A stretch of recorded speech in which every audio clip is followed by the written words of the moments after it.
నీ భక్తి జీవితంలో కొన్నిసార్లు నీకు అవమానాలు రావచ్చు, కొన్ని కష్టాలు రావచ్చు.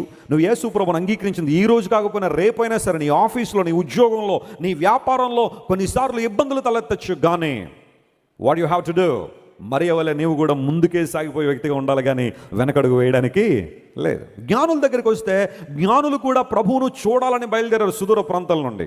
వారి పేర్లు బైబిల్లో లేవు, కానీ చరిత్ర చెబుతుంది కాస్పర్, మెల్కియోర్, బెల్తియోర్ అనే ముగ్గురు జ్ఞానులు. ఆ కాస్పర్ అన్నవాడు మన భారతదేశం నుండి వెళ్ళాడని చరిత్రకారులు చెబుతారు. అతడు బంగారాన్ని పట్టుకెళ్ళాడు యేసయ్య పాదాల దగ్గరికి. ఇక్కడ మాట చెప్తాను, జాగ్రత్త వినండి.